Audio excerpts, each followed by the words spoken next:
Welcome to another deep dive today. We're going to be tackling some pretty big ideas about wealth and success and what it really means to live a fulfilling life. Okay. The source material we're diving into today is a YouTube video titled Entrepreneur Mindset, Powerful Motivational Speeches for Business and Entrepreneurs from the channel Business Motiversity. Right. It's basically a compilation of different entrepreneurs and thought leaders. Okay. And they share their insights and advice on, achieving success. Yeah. In business and in life. Cool. And what's really interesting is that these speakers come from a really wide range of backgrounds and industries, but they often kind of converge on some unexpected ideas about wealth mindset and success. Yeah, and that's what we're going to be exploring in this deep dive, right? Yeah.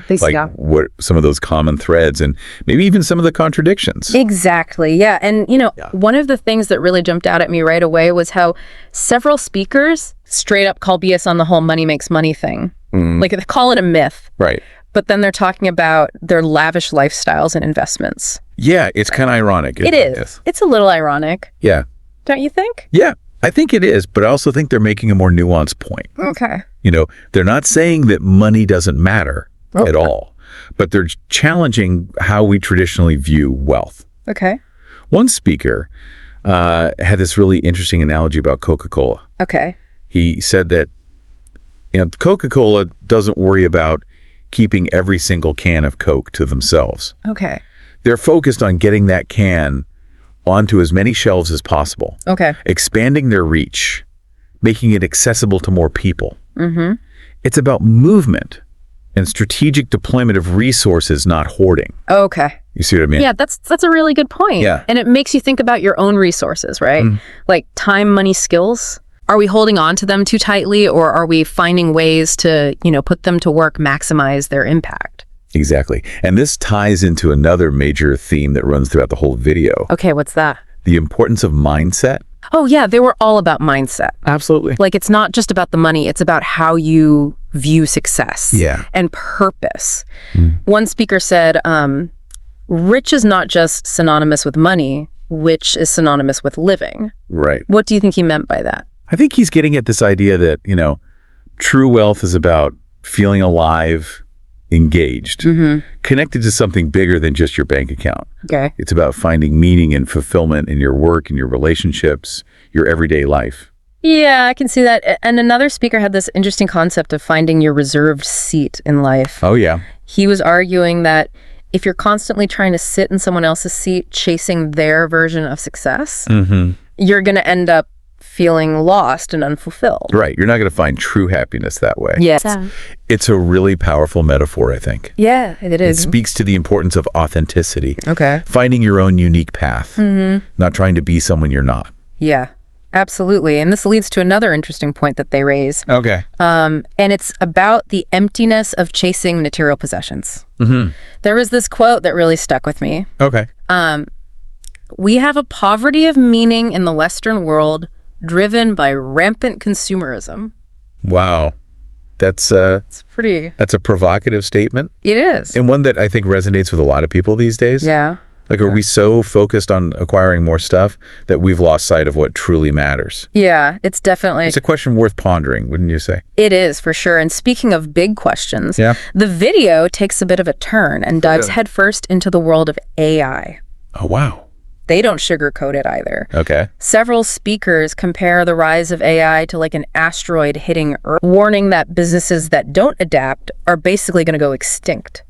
Yeah, it's a stark analogy, but it definitely highlights the rapid pace of technological change. Right. And the need for businesses to be agile and adaptable. Exactly. And one speaker even suggested creating a chief AI officer role in every company. Interesting. Their argument is that you need someone who understands this landscape and can implement AI strategies across all departments, from marketing to HR. That's a really interesting idea, and it makes you wonder how AI is going to reshape the job market in the coming years. Right. Like, what tasks will be automated? Yeah. What new skills will be in demand? Exactly. It's something we all need to be thinking about. Yeah, think about your own work. How might AI augment or even disrupt what you do? It's a good question. It is. It is. It's a lot to think about, right? Yeah. But this is where things get really interesting. Okay. Because After they paint this kind of picture of the future being driven by AI, right, these speakers then shift gears. Yeah. And they start talking about what we can do as individuals to thrive in this new world. Okay. And what really stood out to me was their emphasis on action. Like actually getting out there and doing something. Right. As opposed to, just planning or endlessly learning. Yeah. Several of them talk about this rule of 100. What is that? It's basically committing to 100 sales calls or 100 pieces of content or 100, whatever it is that aligns with your goals. Right. It's about forcing yourself to take action and learn through experience. Okay, so it's more about doing rather than just planning. Yeah, exactly. There's a real sense of urgency in their message. Right. It's about getting out of your head and into the real world. Okay. There was this one speaker who used this analogy about learning how to squat. Okay. You don't just, read about it or watch videos. Right. You have to actually get under the bar and do the reps. Okay. Yeah. You can stumble, you might even fall. But each rep you do teaches you something. You get feedback and you adjust. Okay. I see. So it's about embracing the process, the failures, the iterations. Right. It's all part of the learning curve. Exactly. And this connects to another big theme that emerges. Okay. What's that? The importance of embracing failure. Oh, yeah. They really hammered that home. Yeah, they did. One speaker even said we should embrace the suck. Oh, yeah. And normalize those moments when things don't go as planned. Like, it's not about avoiding failure. Right, it's about seeing it as an essential part of the learning process. Exactly. Failure is just feedback. Right. It's an opportunity to learn and grow. Okay. So it's not something to be afraid of. No, not at all. In fact, one speaker talked about how he encourages his salespeople to intentionally aim for a gasp from potential clients by quoting them a high price. Why would you do that? He's training them to get comfortable with rejection. Okay. To see it as data, not a personal attack. I see. So it's like taking the sting out of rejection. Exactly. It's Yeah. It is. It makes you realize that, fear of failure can really hold us back. Oh, absolutely. What's one small action you could take today based on something you've heard so far that might push you outside your comfort zone? What would it look like to embrace the suck in your own life? That's a good question. What about you? Well, I've been thinking about Yeah. trying something new, like taking a class or Okay. maybe starting a side hustle. Yeah, those are great ideas. Something to push me outside my comfort zone a little bit. Absolutely. And you know what these speakers also talk about? What's that? The importance of finding mentors or joining communities of like-minded individuals. Oh, yeah, that came up a lot. It did, right. Yeah. It's not about going it alone. Right. It's about surrounding yourself with people who can offer support and guidance and accountability. Yeah, and there was definitely a sense of community and collaboration in their stories. For sure. They talk about how crucial it is to learn from others who have been there. Who've navigated the ups and downs of entrepreneurship. Right. Finding your tribe. Exactly. People who get it. Yeah, and building those relationships can open up all sorts of doors. Oh, wow. Provide insights, feedback, even opportunities you wouldn't have access to otherwise. Right, because you never know who you're going to meet. Exactly. Yeah. Humans are wired for connection. And that's especially true when you're venturing into uncharted territory. Yeah. It's like having a support system, Exactly. to help you along the way. Now, one thing that surprised me What's that? was their emphasis on teaching children about money from an early age. Oh, yeah. Like one speaker even said that kids should be encouraged to waste money, Really? to experiment and make financial mistakes when the stakes are low. That's a pretty radical idea. It is, right? Yeah, most of us were taught to be careful with money, save it, not waste it. Exactly. Yeah. But I think his point is about fostering a healthy relationship with money, Okay. free from shame or guilt. So it doesn't become this source of anxiety or fear later in life. Okay, so it's more about teaching them financial literacy, giving them the tools to make informed decisions. Exactly. Instead of money being this taboo topic shrouded in secrecy, Right. it becomes something you can talk about openly and learn about. Yeah, it's about empowering them to make smart choices. Absolutely. Okay, before we wrap up this part of our deep dive, Yeah. I want to circle back to something that kept popping up. Yeah. The importance of continuous learning and education. Yes, they're big on that. Yeah, and they weren't just talking about formal education, Right. like going to college or getting a degree. They emphasized the need to constantly expand your knowledge and skill set. Absolutely, especially in today's world where things are changing so rapidly. Exactly. One speaker even talked about creating your own advertising university. Oh, wow. By investing in yourself. Okay. Experimenting with different marketing strategies. Learning what works and refining your approach over time. It's a great concept. It is. It really reframes those setbacks as valuable lessons. Right. And encourages a mindset of continuous growth and improvement. Exactly. And it ties back beautifully to that question we talked about earlier. Which one? You know, if heaven is meeting the person you are capable of becoming. Oh, yeah. Right? What are you doing today to make that meeting a joyous reunion? It's a good question. Are you investing in yourself? Yeah. Are you seeking out challenges that will help you evolve and expand your potential? It's definitely something to reflect on. It is. We've covered a lot of ground today. We have. Focusing on a single goal, embracing the iterative process, building a supportive network, reframing failure as feedback. Yeah.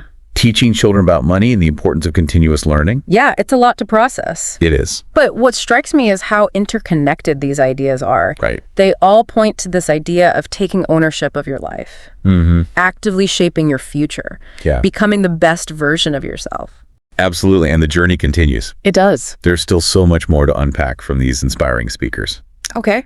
Let's take a deep breath and dive back in for the final part of our exploration. Okay, so welcome back to our deep dive into the minds of these entrepreneurs. You know, we've covered a lot of ground. We have. From myths about money to, embracing failure. Yeah. But there's this one key takeaway that keeps coming back to me. Okay. And I'm curious to get your take on it. What is it? It's the importance of self-belief. Okay. So many of these speakers emphasize that, Yeah. the power of believing in yourself even when the world doubts you. Right. One speaker even talked about how he used to disqualify himself from opportunities because of past mistakes or insecurities. Yeah. Like he actually used the term disqualify. Yeah. That's a powerful word. It is. It really speaks to how we can be our own worst enemies sometimes. Right. Holding ourselves back from achieving our full potential. And it made me think about that speaker's story about his father getting sober. Yeah. And he had this realization that the things he was most ashamed of might have been the very things that could have helped his father in his time of need. It's like our perceived flaws can actually be our strengths. Right. And it ties into what we were talking about before. Yeah. About vulnerability and authenticity. It's about embracing who you are, imperfections and all, and using those experiences to connect with others and help them. I think that's a really important point, because so often we try to present this perfect image to the world. Right. But it's in those imperfections that we find our true humanity. Exactly. And that's what allows us to connect with people on a deeper level. Yeah, for sure. And one speaker, he really challenged the audience to dig deep and ask themselves some tough questions. Okay, like what? He said, "Who are you when nobody's watching? And what's the real difference you make in the world?" Wow. It's like a call to action, to live a life of purpose and integrity, to be someone who shows up for others and makes a positive impact. Yeah, those are powerful questions. They are. It's easy to get caught up in the hustle and bustle of life. Right? But it's so important to take a step back and ask ourselves, what am I really doing here? What kind of legacy am I leaving behind? And it's not always about, grand gestures or becoming a household name. True success can be found in those everyday moments, in the way we treat others, in those small acts of kindness and generosity that, ripple outward. Absolutely. And it's important to remember that success is not a one-size-fits-all concept. Right. One speaker cautioned against comparing yourself to others. Oh, yeah. He reminded everyone that, everyone's journey is unique. That's so true. It's so easy to get caught in that comparison trap. It is, especially in today's social media world. Yeah. But ultimately, it's about focusing on your own path. Right. Setting goals that are meaningful to you and celebrating your own progress. And that progress doesn't always have to be linear. Right. Several speakers talked about the importance of pivoting and adapting when things aren't working. Right. Like being flexible. Yeah. Embracing that iterative process and being willing to change course. Absolutely. There were some great metaphors about this. One speaker compared successful people to bamboo. Oh, wow. You know how it bends in the wind? They don't give up easily. They find a way to make it work. Right. Even if it means taking a detour or trying something new. It's that resilience and willingness to experiment that often leads to breakthroughs. And setbacks and failures are inevitable. They are part of life. Yeah. But the key is to see them as opportunities for learning and growth, not as reasons to give up. Exactly. One speaker even said, fall down 7 times, stand up 8. Yeah, I like that. It's about that persistence, that refusal to let setbacks define you. And remember that speaker who talked about embracing the suck? Oh yeah, he was great. He was really emphasizing the importance of normalizing challenges and obstacles, like they're part of the journey. Absolutely. Yep. It's about acknowledging that things aren't always going to be easy. Right. But that doesn't mean we should give up. And another speaker shared this tip that I found really helpful. Okay. He talked about writing down your goals and making them visible, like putting them somewhere where you'll see them every day. It's like a daily reminder of what you're working towards. It's a great idea.